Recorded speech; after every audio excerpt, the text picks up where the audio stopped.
Now that we've got our chassis connected to the fabric, we need to start talking about the vNICs and how the vNICs connect up to the fabric interconnects. And one of the questions we might want to ask ourselves is, all right, so we've got all of these vNICs and they're all sending traffic up to the fabric interconnect. How exactly does the fabric interconnect know when a packet arrives, whether it's from vNIC 1 or vNIC 2 or vNIC 1000? And so in this video, we're going to explore how exactly we do that. And at the center of this is a conversation around something called vNTag. For quite a while now, we've had this concept of fabric extenders inside of our data center. And the way this works is we have a fabric extender connected up to a parent switch. Let's just call this a Nexus 5K because we deployed a lot of those traditionally. And we could have a lot of different uplinks here. It doesn't matter whether they're single uplinks or whether they're port channeled. But ultimately what we have is we have downstream connections down here that go to hosts. So we might have a MAC address A living out this port. We might have MAC address B living out this one over here. And so what's going to happen here is an Ethernet frame might show up sourced from MAC address A on this interface, destined for MAC address B on this interface over here. And the reality is that the FEX has no idea how to switch the traffic locally. We don't actually have CAM tables stored here. And so since the FEX can't figure out what to do with it, it will send every single packet up to the Nexus 5K. Now that Nexus 5K has to be able to realize that, number one, this came in on Ethernet, let's just say 101/1. Let's call this FEX 101 in this case. But it also needs to recognize that it's destined for 101/ let's just call this 8. And so we have to be able to bring it in on this interface and send it back down on this interface. And so this situation should actually cause us to scratch our heads a little bit because there's a lot here that's breaking the way that we do traditional networking. First of all, how does the 5K know which port the packet arrived on? And second of all, how are we able to bring a packet in on one interface and send it out the exact same interface? Because traditional networking rules absolutely say that we're not allowed to do that. And the answer to both of these questions is this technology we call vNTag. vNTag stands for Virtual Network Tag, and it actually gets inserted into the Ethernet header. This tag is going to contain source and destination information. However, instead of being MAC addresses that we contain, it is the Virtual Interface Identifier. Every one of these interfaces on a fabric extender is given a Virtual Interface Identifier. And therefore, we can say, hey, this is coming from this specific Virtual Interface ID, and that way the switch knows that, okay, this came in on 101/1. Furthermore, when the traffic gets sent back down towards the fabric extender, we can have a destination interface ID that tells the FEX which interface to send it out. This is why the fabric extender is just an input-output machine. It doesn't make decisions locally. It simply forwards traffic up to the 5K, in our case, the parent switch, and the parent switch sends it back down, telling the FEX literally, hey, this is the interface you're supposed to send this out. And that is all the FEX cares about. Now, this is great for fabric extenders, but how exactly does this get applied to the vNIC world? Well, in UCS, our parent switch is actually a fabric interconnect.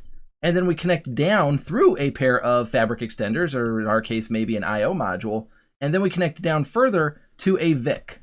Now, this VIC is going to spin off multiple vNICs, so we'll draw this down here as a VN, and we need to be able to communicate between this virtual NIC and the fabric interconnect.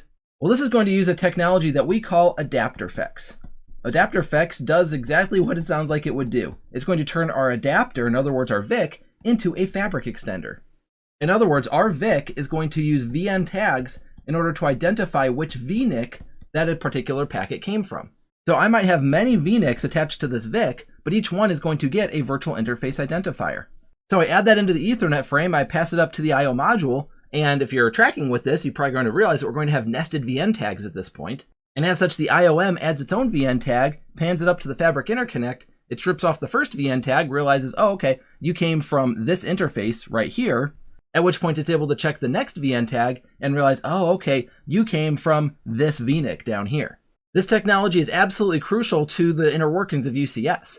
And furthermore, if we log into the Fabric Interconnect CLI and we do that Connect NXOS mode, we can actually see on the virtual Ethernet interface these vNTags, this virtual interface identifier. Just like in our first example, the 5K knew that a particular tag was mapped to this physical interface. The Fabric Interconnect knows that this tag down here, in our case, is attached to a virtual Ethernet interface. And from a switching perspective, a physical Ethernet and a virtual Ethernet interface are treated identically by the switch, or in our case, the Fabric Interconnect. Now, one note I'll say here is that adapter FEX, this is actually supported outside of the Fabric Interconnect world. We can actually enable this on a Nexus 5K. And the reason we would do that is if we're going to attach a C-Series server directly to a Nexus 5K. If we want to take advantage of this technology, we would plug a VIC into the C-Series server, terminate it onto the 5K, and then configure adapter effects on the 5K directly. This allows us to spin up multiple vNICs here inside the C-Series server, and the 5K is going to have many virtual Ethernet interfaces mapping to each individual vNIC. Now, at the time of this video, this isn't supported outside of the Nexus 5Ks, and so clearly Cisco has moved on to Nexus 9Ks and such, and we just don't have it at the time of this video. But at the same time, we need to be aware of this technology because, first of all, we're utilizing it out there. I've deployed this myself. We have a lot of data centers using it, so we should expect to be able to support that as a data center CCNP.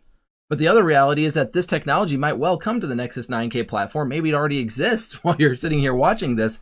And so we are going to drill deeper into the concept of 5K-based adapter effects later on in this course. So as we see here, vNTag is the technology that enabled us to, first of all, start deploying fabric extenders into our data center. The fabric extender uses the vNTag to tell the parent switch which interface it came in on. Now UCS is going to leverage vNTag even further. We're going to deploy this down onto the VIC, which is a technology we call adapter effects, and now we're tagging each one of our vNICs so that the upstream fabric interconnect knows where this packet came from. And lastly, we saw that adapter effects is available outside of the UCS fabric interconnects. We can deploy it onto Nexus 5Ks for native C-Series connectivity. I hope this has been informative for you. I'd like to thank you for viewing.